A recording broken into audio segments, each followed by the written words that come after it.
Саламатсызбы. Тамак ардаттуу болсун. Намос дейсиздер. Намос дейин болду.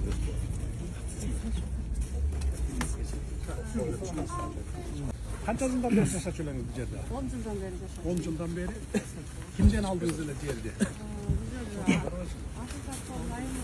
Алган инвалидка бир жаран экен. Анын мүмкүнчүлүгүм жок азыр салганга дегенден андан өз ара келишим менен алгам доверенность негизинде. Доверенность негизинде кызыл китеп менен сатып алдыңыз беле? Жок, кызыл китеп бул жакта эч кимде жок болчу анда. Телефон өчүрүп койчу. Болду. Анан кандай алгансыз? Жөн эле биги кызыл китеби жок эле жерди алып аласыз. Ооба, кызыл китеби жок, могу жердин баардыгы эле ошо мен сыяктуу эле доверенность менен алынган. Анан бул сиздин чыгарган кийинки чыгарган мыйзамыңызда 1-апрелде чыгарган жер мунапысы жөнүндө чыгарган мыйзамыңыздын негизинде мен акимиятка кайрылып ошол боюнча ошол сиздин чыгарган мыйзамыңыздын негизинде жаза алып келаткан бул жер. Тигилердикини эмнеге бузбайт, эмнеге сиздикин бузуп салды?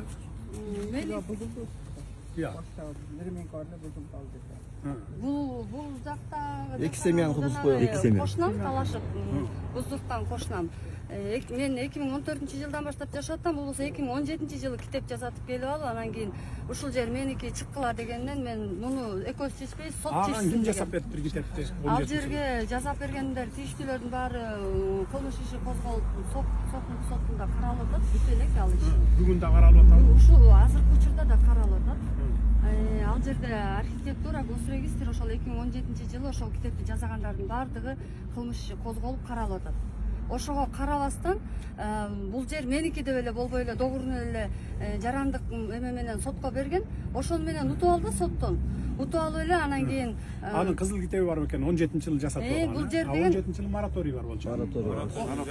Айдоо багытынан 9-дон баштап мораторий. Кайсы кошунаңыз? Бул кошунаңыз? бул кошунам азыр. Чакыргылачы, ким бар? Балдар, Эрбол чакырып келелечи. Жок экен. Эч кимиси жок. Жок экен. Тилек деген квартальный да ушул эмен эметкен. Ошол башында мен депутат айлык кеңештен ошол мынакей биз деген китеп жазатып алдык. Анан кийин ушул китеп жазатып алган жерди сен бошотуп бер жосо түптүрүп салабыз деген да мени ошол квартальныйда келип коркуткан. Коркуткандан мен айткам. Ошол квартальный, депутат. Азыркы учурда азыр могу жерде анын да жери бар. Айлык кеңештин депутаты, Депутат, айлык кеңештин депутаты. Көп жылдан бери Квартальный айлык кеңештин депутаты. Бул жерде мен да кичине түшүндүрүп берип койчу. Ушул жерде мен жашайм, мен дагы мына 10 жылдан ашты. Ушул айланада бир да кишиникинде чында кызыл китеби жок. Эч кимибиз ала элекпиз.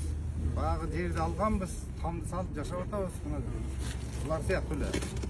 Эми ушулардын арасынан таң калабыз да, ушу канча киши биз китеп ала элек. Биз деле билебиз да, мораторий жарыяланган 2009-жылдан бери. Андан кийин сизге 21-жылы мына кол коюп ачып берип атасыз, жалпыга берилсин деп. Булар эле ушул атайын мына бу жердеги ушул өкмөттөгүлөр. Жанагы Тилек деген баланы айтып атпайсыз, квартальный депчи. Ошол именно ошол киришип туруп баарын булуткан ошол балада ошол жазатып мына өкмөттөн, госрегистрден, айыл өкмөттө да иштеген. Ошолордун баарын ошол 17-жылы китеп жазатып алып турат. Бизге бир кишиге китеп берген жок да, мына эл турат, муну баары турат. Ушунун арасынан ушу жерге именно могуга жазатып, эми мындай. Мен мына Атайы ген прокурорду эриштип келдим. Таанышыңарбы? Тааныбайсыңар. Курман Кузулуш. Атайы силерден бир сыйра, бир принципи үстүнөн билебиз, уже билдик. Кандай болгон, эмне болгон дегендей. Анан кийин мен мораторийди жоюп, кызыл китеп бергиле дегенде бардыгына эмес. Кызыл линия деген бар, билесиңер, ошого кирип кеткен жерди ошол жерге салып алганга хоть эле өлтүрсөңөр да биз бере албайбыз. Анткени кызыл линия деген кызыл линия. Үстүнөн жогорку чыңалуудагы линия өткөн жерлер болот. Алдынан баягы связьдин кабелдер өткөн болот. Же болбосо вообще кызыл черта жол түшө турган жер болот. Андайларга бере албайбыз. Андайлар дагы бар. Андайларды араңарда бар. Алар сразу эле эсинде болсун, аларга бере албайбыз. Калган масса 90-95% аларга беребиз. Кызыл линияда эмес болсо. Бул жер жок беле? Кызыл линияда жок. Кызыл линияда эмес, бардыгында салынуу. Түшүнүктүү. Анда түшүндүңүз да сиз. Бул жерде мына 17-жылы ким кызыл китеп алган болсо, мораторийден берген кишини дагы госрегистр азыр депутат деп атпайбы? Депутатына карабагыла. Бул жерде бүт жер саткан мафия 15 жылдан бери бүт бар мафиялашып кеткен да. сотко да берет, прокурорго да берет, милицияга да берет. Алар крышабайт этип мына ушундай ызы чууну жаратып атат. Бул бүгүн эле жаралып аткан ызы чуу эмес, илгертен бери келаткан ызы чуу. Ошон үчүн эч кимге карабай туруп жоопко тартасызбы? Ошол сот 17-жылы кайсы жылы сот карап чечип берип коюп атат бир тарабына? 17-жылы. Кызыл китепке азыр чечип берип атат. Азыр чечип берген 17-жылы жазылган документ менен 2022 жылы ноябрда, декабрда сот көзү сокур болуп калбаса көрүш керек да. Көрүп туруп бул 17-жылы алып атса, ал убакта мораторий болсо, сеники да жарабайт, мунуку да жарабайт деп туруп артка тебиш керек эле. Силерге извещение коюш керек эле правоохранительный органдарга. Же болбосо местный кеңешке мону туралагыла, жокко чыгаргыла мунуңар. Жок, туура эмес бул деп туруп ошентиш керек эле. Значит, бул жерде сот дагы акчалуу болгон. Мунун да жоопкерчилигин карагыла. Анан мындай дагы болот да, Садырова кечиресизби? Бул жерге мораторий жарыялангандан кийин, этот кызыл китеп берүүгө уруксат берилгенден кийин кадастр, архитектуранын, комиссиянын балдары келип буяка номер берип кетип атат. Номер берип. То есть мыйзамдуу жолу эми кетип барат да, былтыр сиз келип кеткенден кийин. Мыйзамды кетип барат, кызыл китеп жасатып алып, анан келип 17-жылда кызыл китепти көтөрүп чыгып атпайбы? Анан бул жерде Садырова мындай болот да. Агордо бүгүнкү күндө азапка баттык. Сиз келип кеткенден кийин үнүбүз сизге жетпей, жер саткан көпөстөр элди ушундай кыйнап, азапка салып, кызыл китеп ала албай атабыз. 15 000 түтүндөн 300 эле киши эле кызыл китеп алды. Бүт арестке коюп койду. Аким гана. Мен арестте болду. Былтыртан бери акимсиң, Былтырдан. Баягы мен чогулушка келгенде бар белең. Ошондо мен бар элем. А эмне кылып атасыңар анан? Эмне кылып атасыңар буга? Эми азыр бүгүнкү күндө биз 20 миңге жакын арыз алганбыз бүгүнкү күндө. Анан ошо 5 миңден ашыгына азыр бүгүнкү күндө бара бир айлык келебиз да. Аларды биз мына өздөрү үй-мүйгө номер берип чыктык. Бирок биз келип 300 эле кишиге алдык деп атпайбы кызыл китеп. Канчага бердиңер? Бул жерде баягы жерчилердин баягы мыйзам положение жазып койгон да, ошонун макулдугу менен да биз өзүбүз тараптан архитектурный госрегистр, биз райондукун бүт өзүбүздүн тармагыбызды бүтүп даяр кылып койдук. Бир 10 миңден ашыгына. Азыр ошол жердин ээлеринин макулдугу деген жер биздин колубуз байлап болуп ошо болуп атат. Кайсы жердин ээлерин макул? Ошол баягы үлүш жерлеринин ээлери. Бүт ошондой берилип кеткен экен да. Биз бүгүнкү күндө кыйналып атканыбыз ошол. Бирок мына элдин алдында мына сиз берген тапшырманы биз башына аягына чейин катуу күнү-түнү аткарып атабыз. Мына эл өзү дагы көрүп, биз ошол кол байлап койдук. Баягы мурун басып алганда үлүш жер болгон. Ошол. Кимдин жерлери экен? Канча кишинин жери экен? Канча гектар? Мен билесиз айтып коеюнчу. Салам алейкум. Бул жерге келгенде мен сизге чыгып айттым эле ошондочу. Жана жерчилер аркылуу берилсе булар кайра сатат депчи. Азыр ушундай болуп атат. Мына мен элдин атынан айтып коеюнчуки, азыр бул жерде эл кызыл китеп ала албай атканын бир эле ток этер себебин айтып коеюн. Жанагы өкмөттөн чыккан положенияга ошол жерге 27 пунктка киргизип коюптур да. Жердин ээлисинин макулдугу менен трансформация болсун деп. Азыр бардык документтер даяр болуп, архитектурадан кызуулорун алып, баарыбыз алып, ошол жерге келгенде эле ошол 15 жыл мурун канча киши экен ушул жерде? мына жерчилер фамилиясынан бери айтып Азыр өзү 15 миңдей. Жок, 15 миңдей ал басып алып сатып алган кишилер жашоочу. Мен жерлерди айтып атам, жерди. Жер Бирөөнүн 10 гектар жери, бирөөнүн 100 гектар жери. 900дан ашыраак гектар, общий биздин район боюнча 1618 гектар. Ошонун 900 гектардын ашыгы 15 миң түтүн ушул Агордон өзүндө турат, өзүндө. Эми мага айтты, ушул 9 миң гектар канча кишинин жери болгон? 9 гектар. 9 гектар ошол 12 миңден ашыгы үй салынып кеткен, 2 миңден ашыгы 15 миң адам. 15 миң адам. Ошондон фундамент. Канча хозяин болгон ушул жерде? 85 адамдай. 85 адам. Буларды биз муну айтып, булар менен жолуктурдум да. Аларды чакырдык, бетме-бет отурдук. Анан кийин айттык, мына жерлерди мына силер ушуну алыпсыңар, эми сатыпсыңар, эми бергиле. Мына бүгүнкү күндө токтоп турлар. Ошол убакта ошол 85 киши сатты беле ошол жерин. Басып алдың, значит болду, акча төлө деп акчаларын алганбы, же алган эмес? Алган эми саткан. Бардыгына сатып алган. бир да киши захват жок. Баары бүт сатып алган. Алар мындай кылып сатып алды. Азыр жашыл китебинин госрегистрге бар. Мен жумумдан ажырап деген арыз жазып келген. Мен жазбайм деп атат. Болду, түшүнүп. Значит 85 киши мурдакы баягы үлүшүнө тийген кишилер да. Алар силерден акча алган баары. Ал үлүштүн ээлери мен тактап айтып коеюн. Үлүштүн ээлеринен жана жер саткан аялдар. Саналуу эле бир 10 аял. Алар купили продажа кылып сатып алган. Сатып алып элге саткандагын азыр ошол сиз айтпадыңыз жана колхоздун правоприемниктери эмес. 17 жокко чыгаргыла. 27. Ошол пункт жокко чыкса эле эл бүт алат байке. Сразу эле баарын организовать этип жокко чыгаргыла дагы күнөөлүүлөрдүн бардыгын могу жердеки жанакы бир кишиге 2 неме саткан, жер саткан, 2ден 3төн саткан бардыгын жоопко тартылат. Качан гана ошолорду жоопко тартасыңар, ошондо ушундай ызчуу токтойт.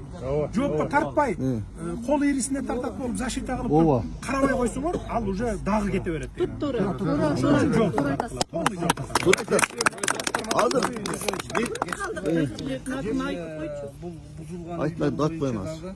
Ана мына азыркы кызыл китеп алып айткандар боюнча уруксат берип 4 күнгө чейин биз тактап сизге такмалуу мактайлар.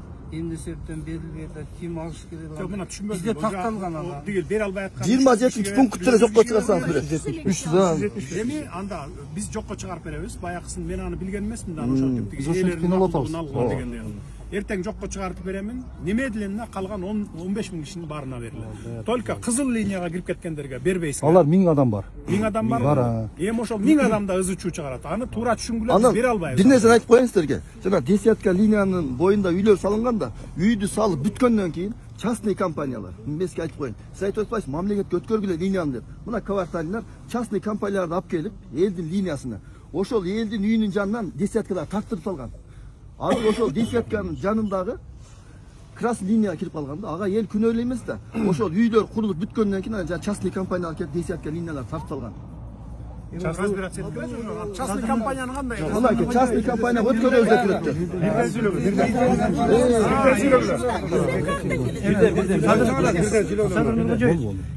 Az жанагы десятканы бул высокий эмес, десятканын алдында. Биз багы сиз келип кеткенден кийин жолду салуу боюнча жолду кеңейтиш керек болгондо, биз эми ошол калган биягында үйлөр туруп калган. Бирок жол салыш үчүн биз ошол линияларды мына үй тарапка жылдырдык жолго. Ал эми ал жерде азыр биз мындай десятка өтүп атат. Ал жерди бияка жылдырайлык десек жолго чыгып кетет. Бияка жылдырайлык десек ар бир менчиктин үйүнө кирип кетет. Ошон үчүн жерибиз болгон жерине коюлган бул нерсечи. Муну эл баягы неме чыгы элек кезинде эл өзү Жок, оң тарабын под бизнес деп сатып бергенде жол местасын кезинде ошондой кылып койгонбуз. Бүгүн азыр ошол күндө жана 1000 деген киши именно ошол десятканын алдында турат. Эми ал азыр десятканы жок кылалык десек, анда светтен кургала турганбыз. Бияка жылдыралык десек, жолдобуз. Биягына киргизелик десек, үйлөргө кирип кетип атат. Ушул дагы бизди алдан тупикке такып атат, жана 1200 адамдын айласын кетирип турганда ушул болуп атат да. Эми десятканы башка жактан алып кетелик, башка жакка коелук десек, кое турган башка жеринде жер жок. Анткени баары биритип мындай. Немеге биз аны Минэнергияга бул кайра кылганды биз айттык. Эми буну Минэнергия чечип берет деп Минэнергияга айттык. Алар положениялар барбы? Ушул астына түшүп канча? Эгер бергиле, эгер рұқсат берсеңер, биз аны чечим чыгарып беребиз деп аларга жөнөткөнбүз. Эми алар чечпесе биз чече албайт экенбиз. Минэнергия боюнча биз текшергенбиз, маалыматты мен берейин сизге. Баягында сиз тапшырганда бүт текшерип чыкканбыз, азыр менин эсимде жок да. Ушул красный линиялар боюнча бүт ар бир үйдү карап чыкканбыз. Сиз мага барсаңыз да керек да, чоң таанып. Анан таанып атам да. мен Курмангул Токторбаевичтин балдарыңыз келип текшерип атат. Барды. Эл абонент болуп акча төлөп аткандан кийин ошол десятканы сипка белгилери тартып койсо болот да. Жок, балансыга өткөрбөй атпайбы? Мисалы Север Электро келип атат, рахмат. Президенттин тапшырмасы менен бул жак элдин, мен айтып берейин. Бул жакты 25 миң жолу эл тартканбыз да, элдин менчиги да. Анан ушуну Север Электро келип, энергия холдинг начальниги да келди. Президенттин тапшырмасы мамлекетке алалы десе, кээ бир кварталдар бербей атышат. Анан мындай туруптуруз эми. Анан экинчиден Садыр Нуркожоевич бир айтып коеюн, жолду да мен сизден суранган элем, элдин атынан рахмат, асфальт жолубуз түштү. Анан ушул эки чекесиндеги тротуарны азыркыга чейин бүтүрбөй, азыр көппесең болот. Топурактарын таштап, кайдагы бир подрядчик фирмаларга мынакей 1 жылдан ашты элге недопство, жеп тротуар жок. Анан мен баса берип коеюн, десятка боюнча. Могу оң тарабындагы мурдагы ошол жерчилер менен кварталны аралаштырып, жол болуп аткан местен под бизнес деп сатып берген. Азыр көрсөңүздөр болот. Себеби ошол под бизнес жерден десятканы качырып туруп, булар элдин чекесине тартып салган. Буну катуу көзөмөлгө алсаңыздар болот. Анан сен эң биринчи суранарыбыз элдин азыр ушу көйгөй жетип бүткөн эле көйгөй жана 27-пунктты жокко чыгарып берсеңиздер, эртеден баштап бүт даяр алабыз кызык кетти. Ошо жана под бизнес деп саткан жерди карагылачы, карап туруп, действительно ошо жигит айтып аткандай болсо, кайра наоборот тиягынан эме алсын. Урмат Садыр Могу жер эч кимдин менчиги болбойт. Биз сүрдүрүп салган кишини чакырсак келбей атпайбыз жок экен деп. Анын да менчигин өткөзүп, тескерисинче жоопко тартасаңыз. Эмне үчүн мораторий убакта жасатып алган, подделка документ. Ким жасап берди? Алардын баарын сот кошо жоопкерчилигин карагыла соттун. Эмне үчүн сен көрүп туруп ушуларга бир жагына чечип берип атасың? Экөөнү тең анын жүрүтөчү керек эле. Кызыл китепти дагы кайра артка айдап коюш керек. Сот карап атат да, көрүп атат. Ал билет да законду. Суралаш 27-пункт жокко чыгарып бериңиз. Ошол тосулат. Азыр бузулган yok. Biz баягы биз сунуш бергенбиз да.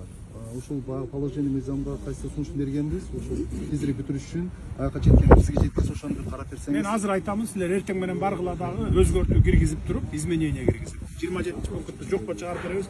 Немедленно бүт баарына кызыл китеп бергиле. А красный линия боюнча шашпай чечебиз. Аны бербей тургула. Биз сунуш бергенбиз. Если керек болсо, неме бергиле аларга? Тех паспорт берип тургула үйүнө жөн гана, кызыл китеп эмес. Мындай временно пока под вопросом болуп турсун аны. Андан кийин маселе чечилгенден кийин аны чечебиз. Кызыл линияларга бербей. Мектеп боюнча калганын баарына бергиле. мектеп боюнча Билем ал мектеп боюнча салабыз мектептин аягына чыгып.